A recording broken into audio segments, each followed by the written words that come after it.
here is called Bedford-Stuyvesant. It's a predominantly African-American neighborhood. I guess the demographics, it's changing because of gentrification. But I did grow up in Bedford-Stuyvesant, so that's how I'm connected to this neighborhood. So the Summer Youth Program is a very simple model.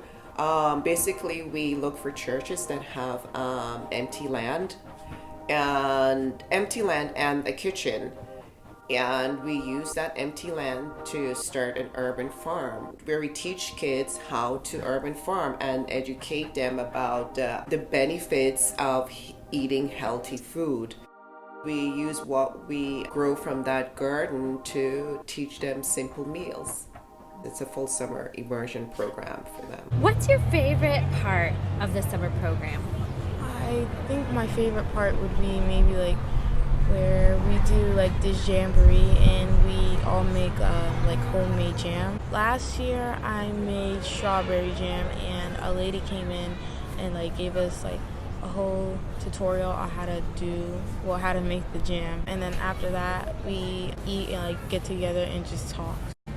The last 2 years I went there, we made jam. Once we make them, we take them home. That was the best part. So this is where the garden is. It's a very small space. We grow a lot of things here.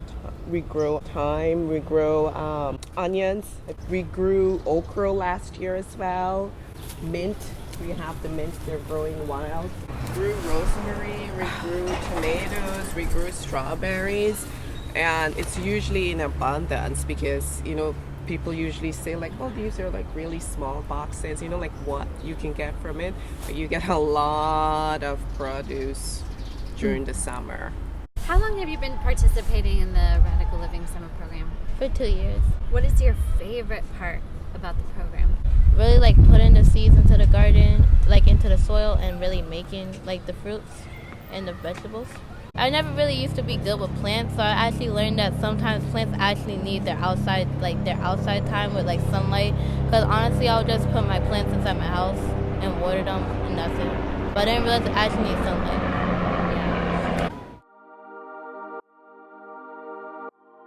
How did Radical Living come to be?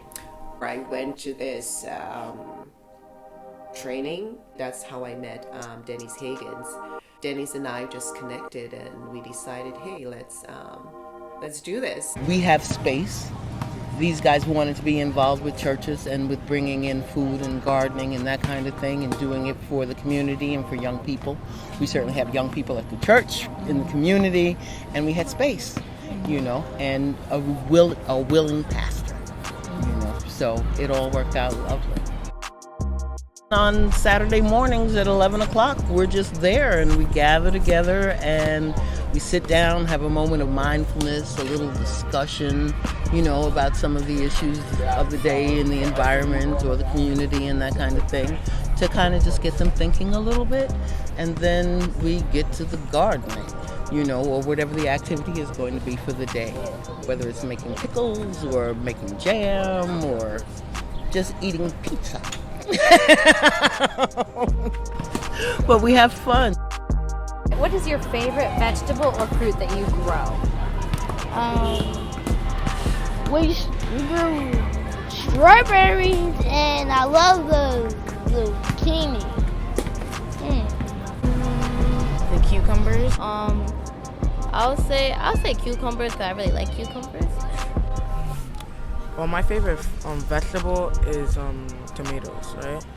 And we didn't grow tomatoes yet, but we did grow zucchini, and zucchini tastes good. And we made zucchini bread. I ate zucchini before, but when we put it in bread, it just tastes better. The kids don't have like healthy food options. Like if you go to the corner store, which is called the Bodega in Brooklyn, if you go to the store, you'll see like a lot of sugary snacks. So we're hoping that by teaching them how to make food from scratch, we can change that.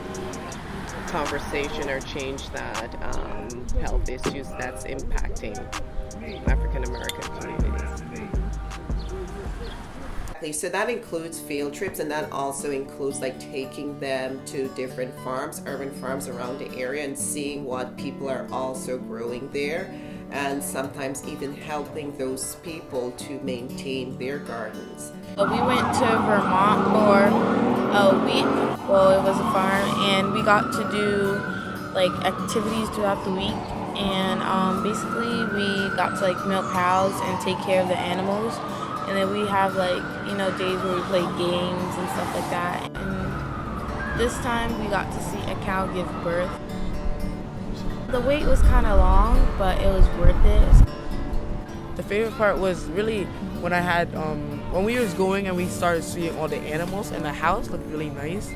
And also the store. The store had the type of milk and the type of food, and it tasted very good. The honey, it tasted really good. So in Brooklyn, you have a lot of churches that have kitchens and space that's not being utilized. So we're hoping that if we connect with churches like those, that we'll be able to use those space to teach kids about gardening, about making healthy food choices, about the environment, about social justice issues. So our vision is to connect with other churches and just use that space, which is not being used at all. It's basically underutilized. We are a faith-informed community organization, and we really operate through the lens of our Anabaptist experience. So even every program day when we gather in a circle, and we often have a practice of stillness or deep breathing and just different exercises to kind of cultivate a deeper sense of awareness, a deeper sense of inner peace. We also do it by actively working toward peace in our communities through our relationships with one another, also through marches and protesting, and equipping the young people to understand that they are agents of social change within their communities. We're not doing simply a charity or a service for them, but seeing that the kingdom of God is within them, that they have great eternal value and value in this world to make change. So us just helping them to receive the skills and be deeply equipped to be those change agents. Every summer, I'm like, oh, this is like so tiny, but the amount of food that it produces, it's insane. And some of that food, we use it for the soup kitchen. You know, we just give it to the soup kitchen so they can use it to feed the community.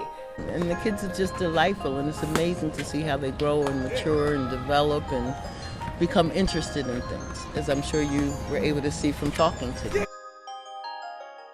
Do you imagine having a garden of your own one day? Yeah, What like would you grow? I would grow definitely potatoes, tomatoes, carrots. I can't grow bananas because he said the area wouldn't like fit the climate, I think. And also I would grow some flowers because I like the green area. It looks nice. Because normally always like dull. And when I turned around the corner when we was coming here, I was like, Jada, look, it's Greenland. Yeah.